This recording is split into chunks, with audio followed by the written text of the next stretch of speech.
Hello guys, study room में आपका स्वागत है। तो दोस्तों, आज हम बीएड थर्ड सेमेस्टर की जेंडर, स्कूल और सोसाइटी सब्जेक्ट से कुछ क्वेश्चंस करेंगे। तो आज का हमारा क्वेश्चन है, निर्देशन से आप क्या समझते हैं, इसकी प्रमुख विशेषताएं, उद्देश्यों एवं सिद्धांतों का वर्णन कीजिए। छात्रों के लिए निर्देशन क्यों आवश्यक है, भारत में वर्तमान परिस्थितियों के संदर्भ में प्रकाश डालिए। तो दोस्तों, इसका उत्तर आप देख सकते हैं, ये लिखा हुआ है।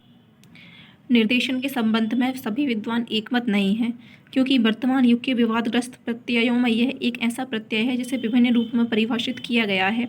फिर भी सामान्यतः निर्देशन को एक ऐसी प्रक्रिया के रूप में स्वीकार किया जाता है जिसके आधार पर किसी एक या अन्य व्यक्तियों को किसी न किसी प्रकार की सहायता प्रदान की जाती है। निर्देशन के आधार पर ही व्यक्ति अपनी योग्यताओं, क्षमताओं, कौशलों और व्यक्ति से संबंधित विशेषताओं का ज्ञान हो जाता है और वह स्वयं में निहित विशेषताओं का समुचित उपयोग करने में सक्षम हो पाता है। इस प्रकार निर्देशन का उद्देश्य व्यक्ति की समस्याओं का समाधान करना ही नहीं है, बल्कि इसके आधार पर किसी व्यक्ति को इस योग्य बनाया जाता है कि वह अपनी समस्याओं का समाधान करने में स्वयं ही सक्षम हो सके। अतः अनेक विद्वानों ने निर्देशन की एक ऐसी विशिष्ट सेवा के रूप में परिभाषित किया है जिसके आधार पर जीवन से संबंधित विभिन्न समस्याओं के समाधान के लिए सहायता प्रदान की जाती है। दोस्तों, इसके बाद हम देखेंगे कि निर्देशन की परिभाषाएं। तो यहाँ पर निर्देशन कुछ परिभाषाएं दी हुई हैं। निर्देशन को विभिन्न विद्वानों ने निम्नलिखित रूप से परिभाषित किया है।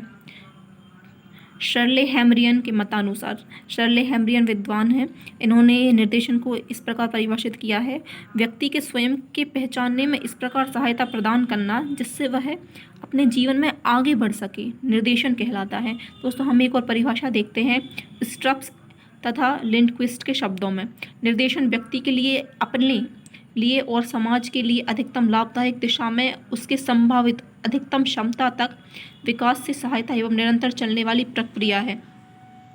तो दोस्तों, ये निर्देशन की कुछ परिभाषाएं थी। इसके बाद हम देखेंगे निर्देशन की विशेषताएं। निर्देशन की विशेषताएं निम्नलिखित है। निर्देशन जीवन को आगे बढ़ाने में सहायक होता है। शिक्षण की तरह निर्देशन भी विकास की प्रक्रिया है। निर्देशन के द्वारा व्यक्ति को अपने निर्णय स्वयं ले सकने में सक्षम बनाना है तथा अपना भार वहन करने में सहायता करना है। निर्देशन छात्रों की व्यक्तिगत आवश्यकताओं के अनुरूप अनुदेशन की अनुकूलित करने में सहायता प्रदान करता है।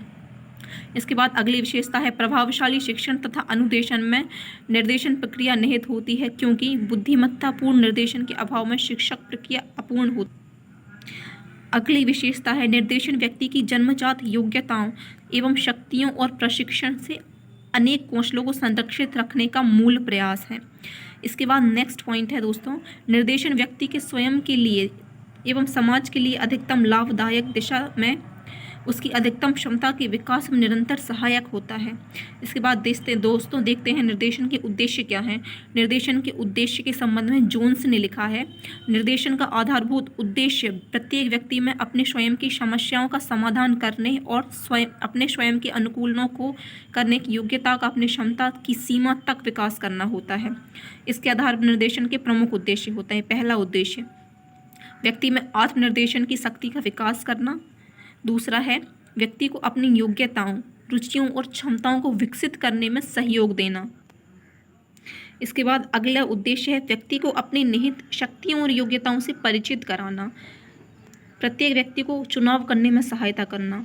व्यक्ति को अपनी क्षमता के अनुसार अधिकतम विकास करने तथा उस क्षमता के अनुसार समाज को योगदान देने में सहयोग करना। तो दोस्तों, ये कुछ निर्देशन के उद्देश्य हैं। इसके बाद हम देखेंगे निर्देशन के सिद्धांत। तो निर्देशन के सिद्धांत निम्नलिखित हैं। पहला सिद्धांत है, व्यक्ति के सर्वांगीण विकास का निर्देशन का सिद्धांत। निर्देशन के कार्य का आरंभ यद्यपि किसी विशिष्ट समस्या के संदर्भ में होता है, तथापि उसका प्रमुख लक्ष्य व्यक्ति के सर्वांगीण विकास में सहायक होता है। इसके बाद अगला सिद्धांत होता है, निर्देशन में लचीलेपन का सिद्धांत। व्यवस्थित निर्देशन कार्यक्रम परंपरागत रूढ़ियों पर आधारित न होकर समाज एवं व्यक्ति की आवश्यकताओं के अनुसार लचीला होना चाहिए। निर्देशन का अगला सिद्धांत है, सभी क्षेत्रों में निर्देशन का सिद्धांत।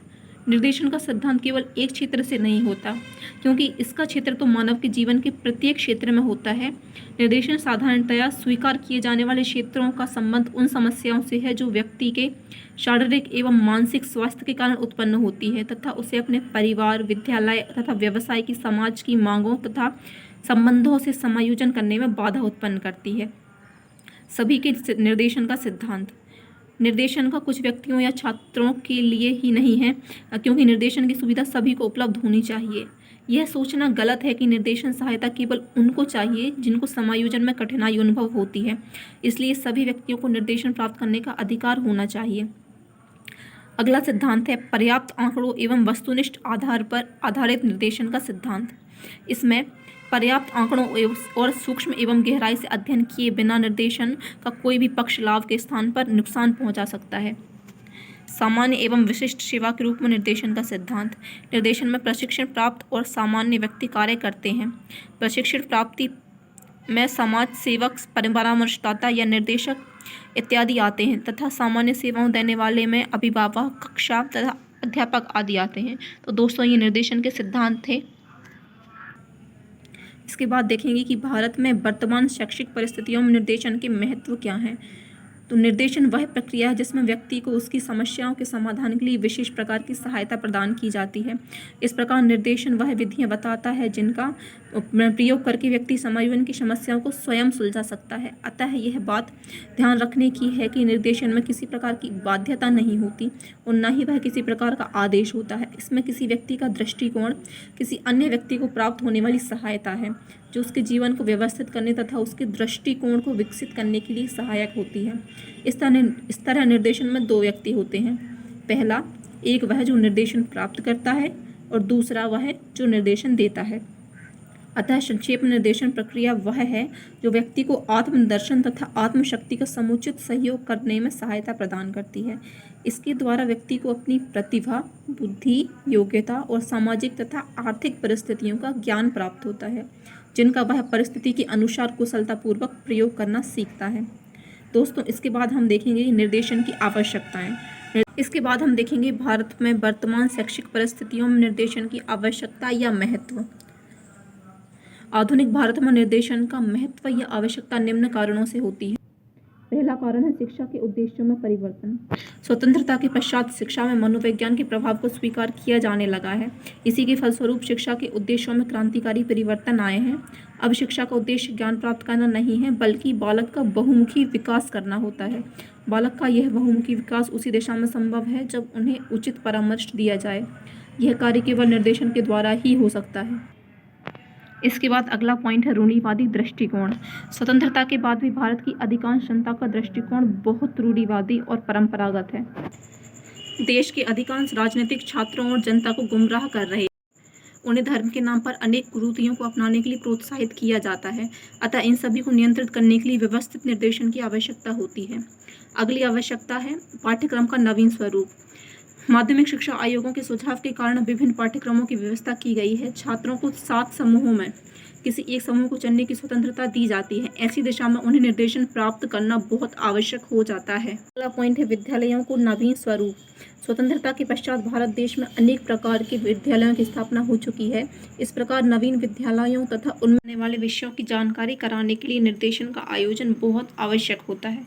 इसके बाद अगला पॉइंट है बेरोजगारी, गरीबी एवं निम्न जीवन स्तर।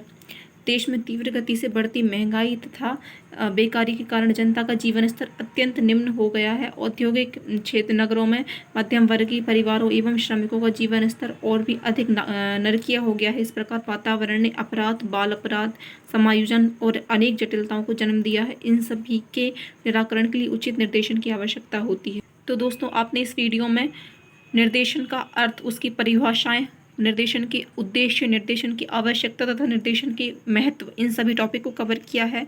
इसी तरह की वीडियोस आगे देखने के लिए हमारे चैनल को सब्सक्राइब कर लीजिए, लाइक बटन पर क्लिक कर दीजिए। Thank you so much.